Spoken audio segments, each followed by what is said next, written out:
This Week in Hospitality Marketing Live Show number 416. I am your host, Lauren Gray.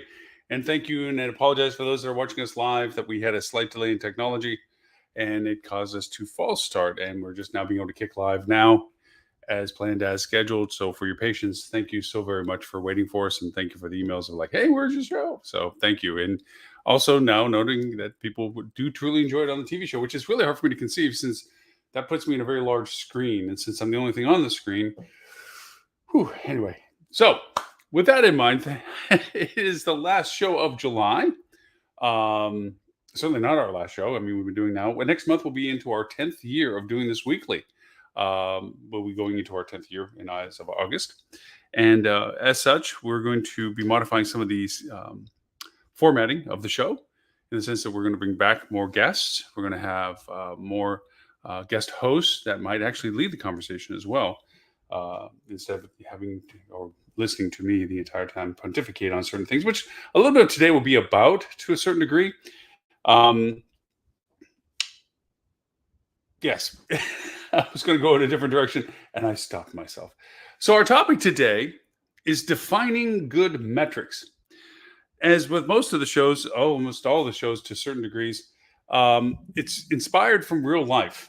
For those who aren't familiar with what Hospitality Digital Marketing does, as an entity, we're a fix-it person. We're a solution provider. We're the solution that a lot of your agencies or organizations go to quietly to ask questions that they can't get answers to.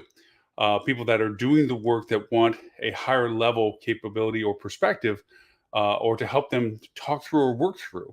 Doesn't mean that we're better always than the people that we work with. Just we give a different perspective, and we always present ourselves in a way of an unbiased perspective. A lot of what we do is auditing, both for property acquisitions, market presence, competitive set, analysis of current vendors, on and on and on. I say this only because I want to set the stage for what we're going to talk about today, of defining good metrics. So we put ourselves kind of in those positions where we're the trusted person on your side of the table that can dialogue and understand what is being presented to you with the depth of clarifying the truth to what it is that's being offered from other vendors, services, data, and reporting. Because we're not there to find the niches to replace the server, in the sense that we're always trying to find ways to be the your vendor's not doing this, we could do that, we should be your vendor. We don't do that. Instead, we're the ones that say, this is what your vendor's doing good, this is what your vendor's doing bad, these are the things you should be asking about, and then vetting what the vendor is saying and clarifying the relationship that already exists. You pick the vendor for a good reason. You want to make sure that you're getting the most out of them. We help define that communication. We can speak in terms of hospitality. We speak in terms of technology. Again, why I'm bringing all this up? Because defining good metrics has a lot to do with understanding what you're trying to actually measure. The reality of most of these conversations, unfortunately, goes to an unwillingness of one party to admit that they are unfamiliar enough with a topic or topics or content to truly ask questions. What do you mean by? What is that? Without it seeming as if they're naive, ill-informed, or not qualified in the position and role that they're in. That is the bane of productivity and progression, is pride.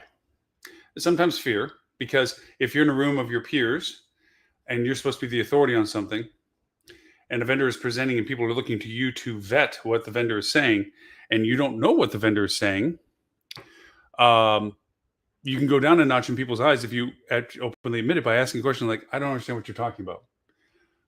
Now, there's a way of doing it politically, but we're not going to get into the semantics of communication and dialogue and so forth. But just the admission by asking what may appear as a simplistic question is avoided at all costs. I'll figure it out later. I'll find out from somebody else or whatever.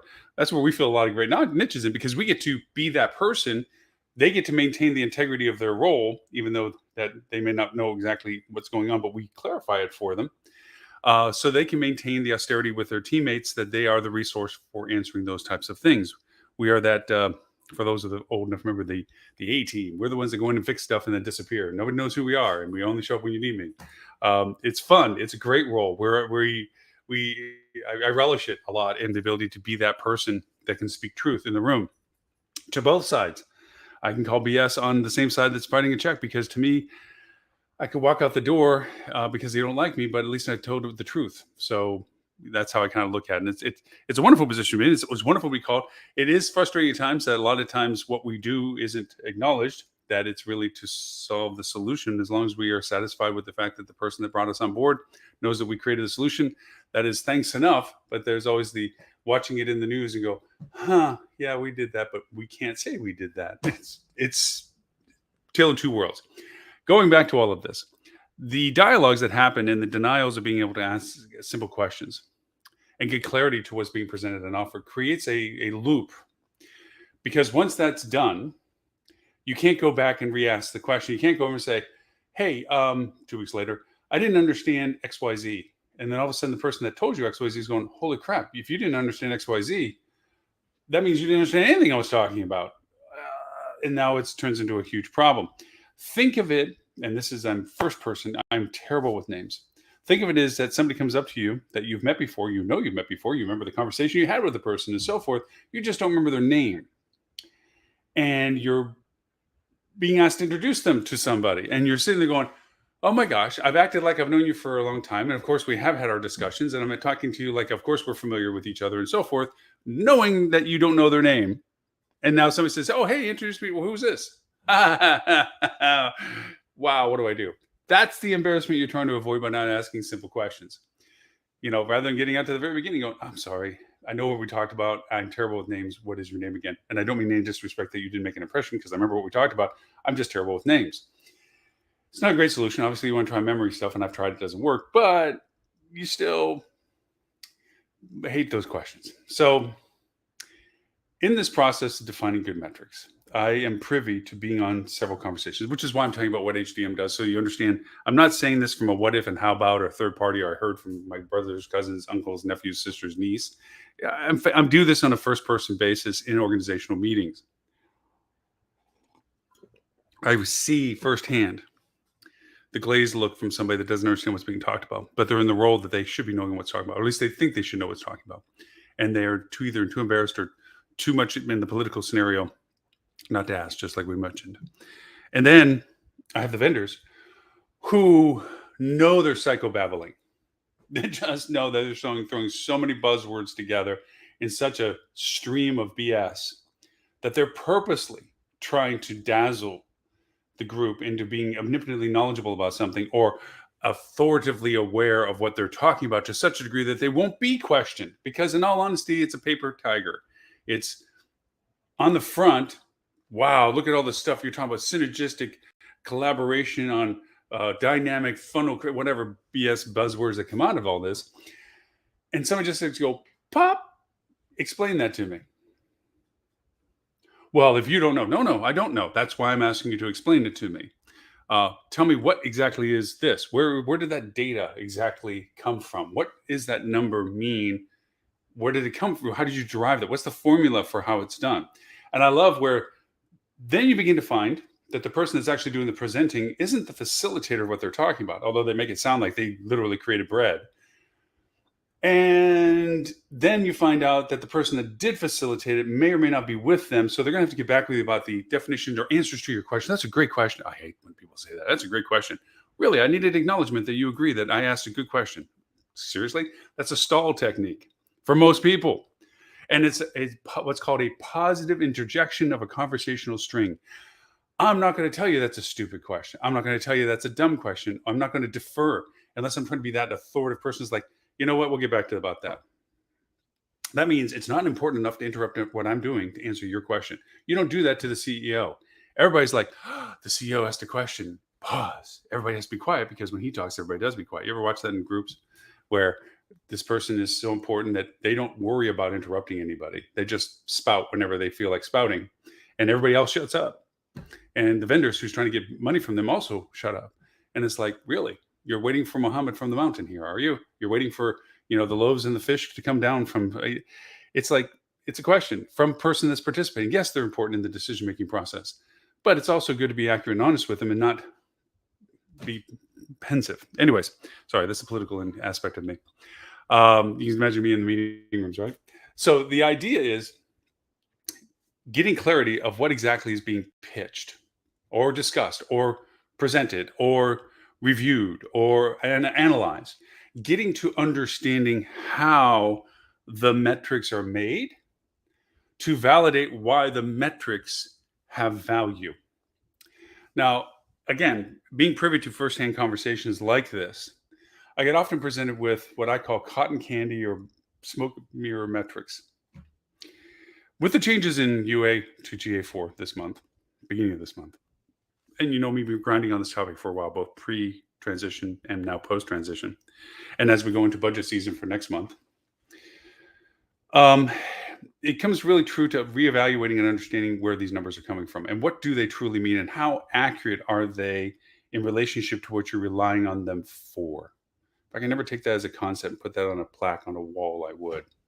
Because that's the fundamentals of having good data, good metrics, is understanding the source of the data, understanding the math that you're manipulating that data for, the correlations, comparisons, and so forth, and then the usage of that result in the decision-making model. If people understood where their food came from, they'd have more of an appreciation of how to prepare it, so to speak. If people knew where their data come from and what you did to understand that data and create the numbers that you're now relying upon for making financial decisions or any decisions, marketing, personnel, whatever, then you would have a much more engaged, aware team. I can absolutely guarantee you this is such a rarity in C-level or exec level teams as to be almost non-existent. There is always someone that does not admit that they don't know something, but goes with the consensus that somebody must, or it's not my responsibility, or whatever. They don't understand the value of understanding that string of information, data, and metrics and results, that they pontificate on opinions that are then not based on any relevancy of that kind of string of data. Those metrics get artificial. Now, we've talked about the ambiguity of statistics, that presentations are truly made for the benefit of the presenter. We see that, I see that firsthand all the time from vendors, that it's amazing that, and I literally call this out. 1 month, the vendor is pointing to a certain metric, usually a cotton candy metric of, look at all the impressions we're getting. But then the next month, maybe that number is not as positive, or at least not something that's able to be pointed to. It hasn't changed, or maybe it went backwards. And so now all of a sudden it's strangely omitted from the next month report, and a different number is pulled in to reflect something that still makes them look good. It's a shell game. I have very, very rarely ever seen anybody in these meetings when these things are being presented that actually catch that change. For them, these reports are, a meeting about a report about last month. I'm worried about today. I'm worried about this month. But boss says we got to be there. I'm supposed to, I've had this report in my hand when it was gen at the end of the month, so I should be looking at it. They look at it for conversational content only. They don't look at the report to actually make questions, unless it's for them to go over and try to poke holes in. Maybe it's not their report. Maybe it's their political competitor in the C-level space or the exec space, and they want to find things that are incongruous with it or something, and they still miss these things. So you get the vendors doing the shell games where first we're featuring this number, then next month we're not featuring the number, but then we're featuring this number instead of that number because that number makes us. That's the statistics of the reporting, and I see it persistently. Another thing that I see persistently in these meetings is BS number references. I saw one recently in a conversation that was talking about wanting to track how many people went from the website to the booking agent. That is their defining metric on interest of shopping, or I don't know what label they gave to it, but it's a key metric of them. That's a number that they reference to the success of their campaigns and programs. That number goes up, they're doing a better job.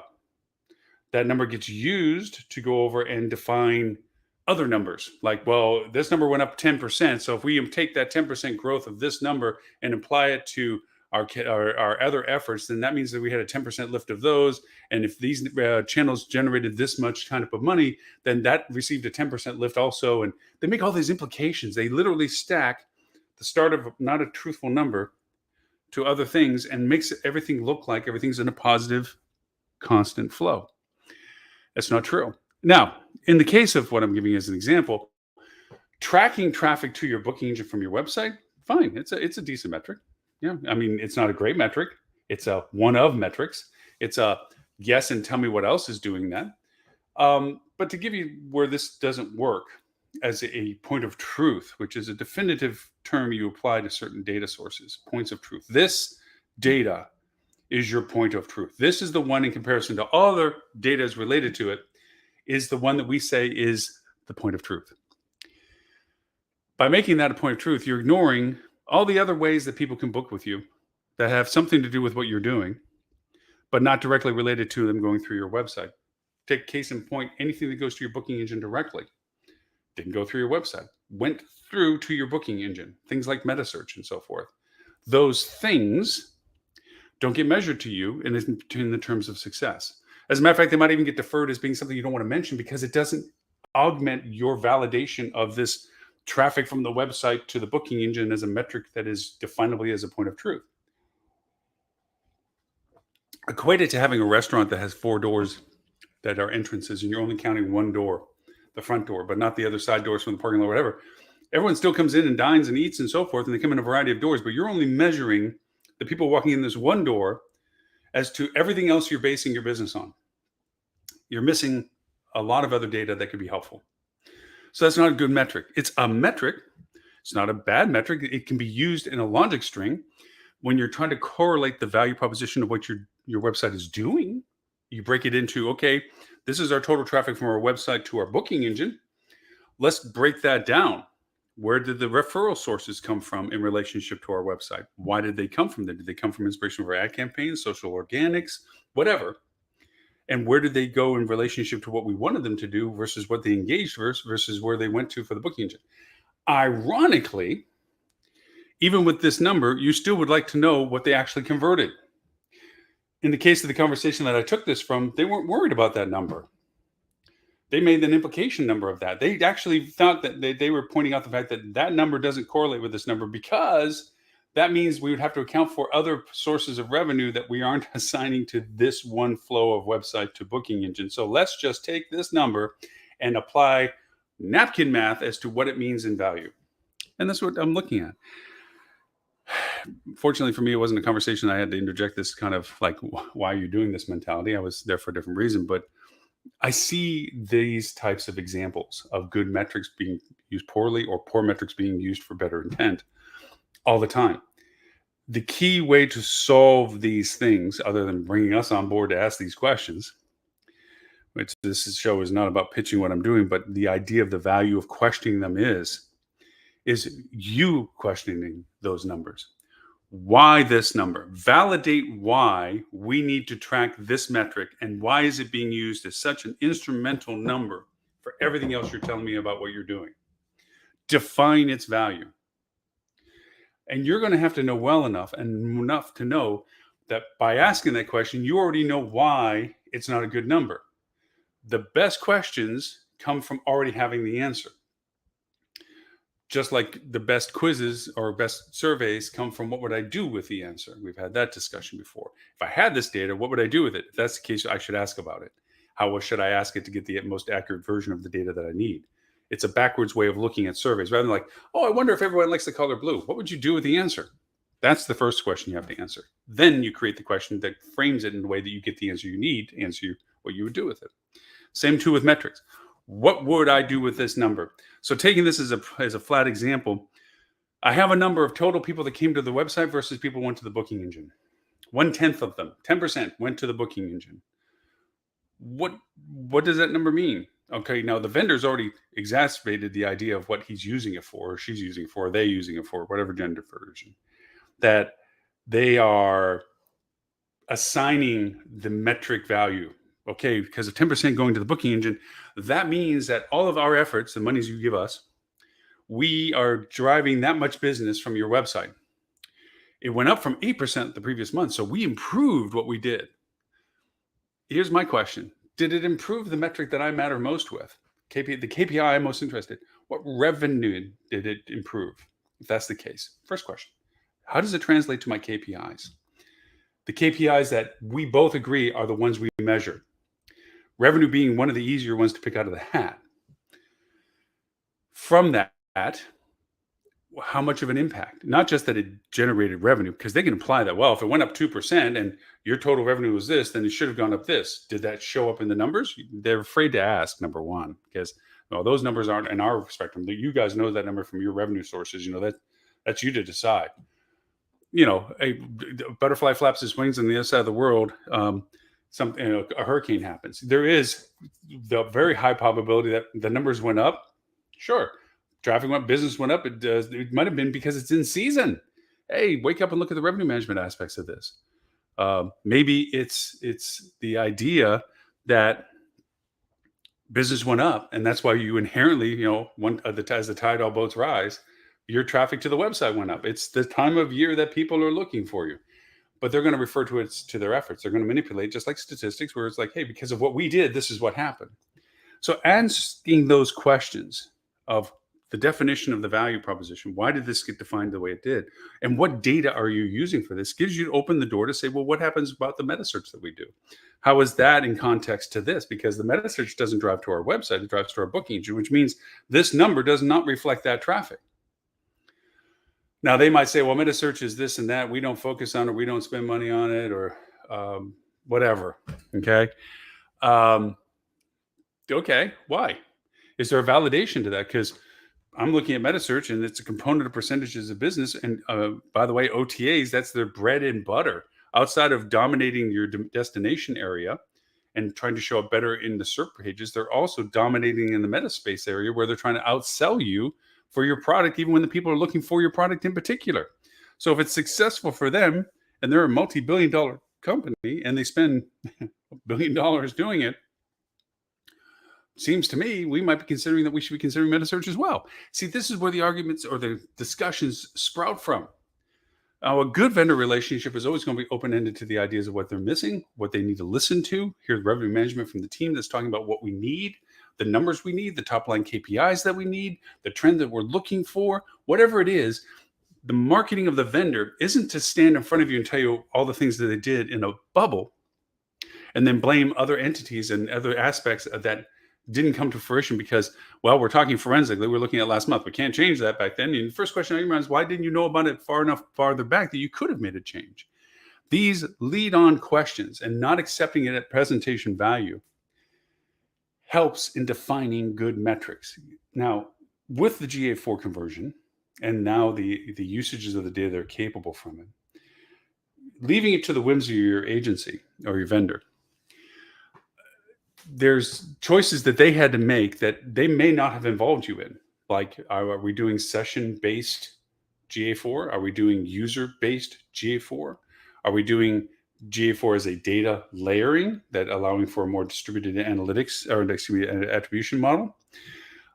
If they chose user-based because they feel that first click attribution is better or last click attribution is better, they're going to run into trouble with the iOS 17 rolling up now, where it's going to drop it down to 7 days. That's going to kill user-based capabilities. If they're doing on session-based for similarities to what they thought was session-based from UA, which they're not the same, but they think it's collaboratively the same, then they're missing all attribution value propositions related to anything other than the last click. And that means you're going to miss opportunities of channel contribution that the data is there for, but they're not looking at it in the way to acknowledge it. That's not good metrics either. What I'm finding is being very helpful now. And as we build these things and you build them on different variations of requests and so forth, is to first off, solve the issue of transition. What did you used to look at before that you need to see again in some form similar? Like the numbers that made sense to you. By the way, bounce rate, useful number, but not a defining key metric. Because there's so many variations to bounces and what's defined as a bounce and so much more, but vendors seem to have this infatuation with variability on bounce rate. It's a number, and it's a usable number in context of how seeing its value, but defining it as the end all be all is backwards. So if anybody's like, well, our bounce rate, define why bounce is such a critical component. Have them define it. And yes, we can talk about it here on the show now. It's more of a understand what bounce rate is actually defined as now with GA4 before you keep listening to them talk about why they're so good at changing your bounce rate. So that being said, the idea of looking at GA4's data source capability capability of what the transition of what they used to have as data versus what you need as data, especially at a critical point that we're starting with budget season for 2024 here in the next month, is look at how they compare, know where the variations exist and why. This is as simple as asking Google to explain it to you. If your vendor isn't, obviously your vendor should be your first source. You've hired them, you trust them to be doing what they're supposed to be doing. They should be the point of truth for you in defining these things in a way that they make it you understand it. And yes, politics aside, you talk to the vendor so that they are knowing that they have to tell you answers. If you don't have the relationship, you can go look it up yourself and learn more about it. Or you can, well, no, you're not a hospitality marketing person. You can join our hospitality marketing club and ask the same questions as to refining ways and metrics. We have a very lively discussion going on with that right now. So the idea is that's your first value. The second is once that's been established and the reporting is understood by the people that are needing the reports and they're reading it the way that it needs to be read, the next is what can we do next with the data? Now having this expanded capabilities of GA4 data, what other ways can we look at this data? I would venture that one of the next best steps that you can do, and this may not be a now decision, this might be a next month or several months forward decision, definitely by 24 decision, is change the modality of the data that you're tracking. You can do it. You can say, okay, I'm doing session-based data tracking now because of continuity, but now let me go over and look at data layering. Let me look at the variations where I get to see what Google says is my attribution contribution percentages or ratios between all the things that it tracks in its little black box of happiness about how people are engaging with my content and my product. And seeing where your social lands, where your channels land, what is doing what it's supposed to be doing the way Google sees all of the touch things that it had contributed to your conversions. And looking at data not from the event and goal-based perspective that we have been traditionally doing for decades, but now more so into the world of what ifs and how abouts, genies in the bottle questions. Can I determine what days are the better days that people buy King Suites when they're staying 3 to 5 days from their time of booking or within 7 days of their booking window? And yes, you can. You can actually get a nice little grid chart that says this is the density spread by day, by hour, by room type, and by duration of stay and booking. You can create all those axes of data into a chart that says, wow, Mondays between 1 and 1:30, King Suites sell best within 7-day window on a duration of stay of 2 days or more, usually arrivals on Fridays. And some of this might be Captain Obvious stuff, but there's data affirmation. And what does that mean? Okay, it says great. That's a great novelty answer question. Hey, wow, I always never I knew Kings were popular. I didn't know where and when, how do they fit into our booking windows and durations of stay and what have you. The next best question is, what do I do with that data? Remember, what would you have with it? We would use the data to know what question to ask. And so here we said the question before we said the answer, but going to what would I do with knowing what room types were popular and with whom and when were they most often booked? What would I do with that data? Well, it means I would probably try to target the people that are buying that inventory to know that if I want to sell other inventory that are in lesser demand, that maybe I change my inventory type rates or promotion time cycle to feature, or maybe in a revenue management perspective, I diminish inventory availability of room types. So that pushes the fact that they're going to be coming because they want to come. They'd prefer King Suite. You got to worry about your denials. Okay. But I really want to push my doubles or regular beds or non-suites or whatever it is that you're trying to push by making it affordably viable for them. And then maybe offer a leveling up of rate that once they booked, it's like, okay, so I know you were looking for a king, which you can determine. We didn't have it available. I won't tell you that I'm the one that limited that. But now they are. Maybe at that point you choked it too much, or you said, you know what, now we're going to go do it as a value proposition. Like, hey, you were looking for this. We can move you into that room type now. Maybe you can organize with your operations team that you queried a number of king rooms, and you have a list of people that booked into twins that were originally looking for kings, which you can track this data. It's so phenomenal. You can see every inventory room type that's available by rate type every query that somebody's looking at for rates and availability for you. And you can aggregate that data and come up with answers to questions like that. And now you can say, we're going to make this an incentive value program at Front Desk that we're going to go over and say, hey, Mr. Gray, you went over and originally looked at King, or, we have you in a double. Oh, I was really hoping for a King. Well, let me see what I can do when we have. Well, you know what? That's great. Maybe you translate that to an email, or just as a guest reward value. It's like, well, thank you so much. But we can move you into King if you're still interested in doing that. Wow. Automatic positive first step experience. There's so many things to do this. I'm not saying this is the right thing to do. I'm making this up as an example of what you can do. There's so many ways to look at data. There's so many aspects of how data is correlated now and the ways to correlate data that you can ask better questions. Don't settle for, well, we weathered that transition from UA to GA4. The reports are going to be slightly different, but they're going to be as similar looking as we can make them, so that you don't get confused with the fact that the numbers won't match per se. And now we've opened all these excuse doors for vendors. But the metrics are similar to what you saw before. Granted, that's the first thing we were worried about with most of the transition process, creating a continuity. That should only be a temporary patch. That should be we're past that. Now the next step is redefining what is valuable now with the new capabilities of GA4. And what could we ask now that GA4 is in existence that we couldn't ask before with Universal Analytics? That we can go backwards in time and look at data. Had you done it far enough back to be able to say that you did this, past 14 months, that you look over year-over-year data for your budgeting determination for next year, that you can ask some cool questions. And that's the thing we're going to talk about next week's show is now that we're in GA4, and for all the smart people that did this back over a year ago, they have year-over-year GA4 data. They get to ask a whole new bevy of questions that they didn't get to ask last year with Universal Analytics. They get to go over and say, wow, you know what? I wonder whether or not we undersold our doubles during certain seasonal times, that we just gave them away because everyone was so interested in Kings that we too lower rated our doubles. And yet we, historically we have the demand to show that we had the demand, that we could have probably maintained rate integrity for the doubles equally as well as the Kings, that people would still get them. They just didn't want them in preference to the King. And you can go back and look at the data and say, wow, you know what? Yes, we probably could have sold the demand for the doubles in lieu of the demand for the Kings. These types of questions, and I am making them up for making the case of the data that you can consider, is very wide and very broad. The idea that nobody cares, and thank goodness it wasn't too much of an inconvenience, and now I understand the variances. I'm looking at the new reports, and thanks for doing that, Bob, for making sure that we didn't falter from all the stuff that Lauren talked about of not having GA4 and all this. Yes, that's great.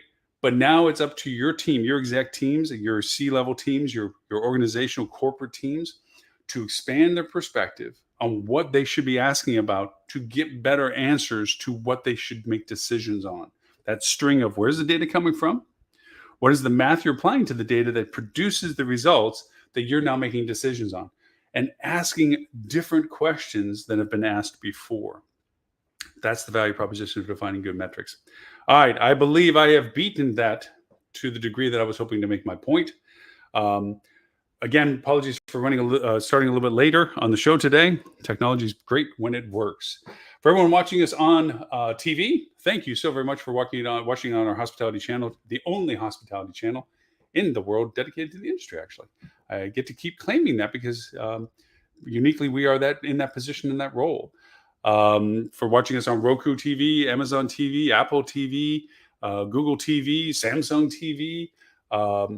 You can see us on all those. Just look for the hospitality channel. The live show is always on the free side of that pay gateway. On the back side of the pay gateway is a lot of extra cool content, training modules, product display stuff, things that are all industry related. For those of you who are in the business for hospitality marketing, you are more than welcome to join our hospitality marketing club. That's at hospitalitymarketing.club. Put your email in. I send you a quiz, because only people that are actually knowing to do hospitality marketing. We're not there to teach you from zero. There's tons of too many actually, other entities that teach that they say they teach the fundamentals of hospitality marketing, digital marketing. Really, it's just an exposure of terminology. They don't teach you how to do it. They just teach you what's there. But anyways, sorry, that sounds bitter. We don't do that. We're there you're already doing hospitality marketing, you're responsible for hospitality marketing. You need a peer group to be able to collaborate with, kind of like your own Discord kind of thing or group of people, Facebook group, whatever way you want to equate it. We're on neither of those platforms. It's our own entity. It's a closed door. I send you a quiz. You have to score 90% or better, which is not hard if you already know them because they're not hard questions. At which point I send you an invite and you join the group, and then you tier up according to your knowledge base and your collaboration and your contribution, and you tier up into your dialogues. It's fun. We're much into this data discussion, relevancy of usabilities and new discoveries of how to track and look at things and revelations of, you could do this kind of stuff. It's really a fun dialogue, and welcome to anybody that wants to join it for it. There is no charge to it now. I left it at that for the whole rest of this year. It's really about getting and creating a community, and then depending upon how the community feels about it, whether or not we then make it a pay gateway to get in, because some of this stuff is really making people some good money from offering services and generating revenue for their companies. So people are beginning to see that this kind of like-minded community is a high value asset for them. Not a sales pitch, but it ended up being that way. The other, of course, is watching us on simulcast, Facebook, LinkedIn, Twitter, and YouTube. Twitter is now X. Well, it wants to be X, but we'll see. Still call it Twitter because there's no other way to call it. Any which way, you can find us always simulcast on all those multiple channels, multiple pages. We recast this live show for our APAC friends at 11:30 a.m. Wednesdays Sydney time, 11:30 a.m. Wednesdays UK London time. Which will catch our Mideast friends as well. Thank you, everyone, by the way. Interesting email from Kuwait, actually, recently. Thank you. Our TV channel does go to 209 countries broadcast-wise. Our simulcasts go to 39 countries. So you can catch us on all of those as well. And don't forget, we do a audio podcast at the end of this show. That a bit of it is a recap of the show, but we grind into very specific tools and technique usage of those tools to solve particular hospitality marketing functions. That is the Hospitality Marketing Podcast. That also is now going into its 10th year on a weekly basis. It's actually been running for 17 years. I've been doing it. But the past, we'll be into our 10th year. It is for weekly. So our podcast and our live show are always weekly. Please join us no matter where we are in the world. We always broadcast. So with that, my name is Loren Gray. I thank you for the privilege of your time, and I look forward to talking to you all next week.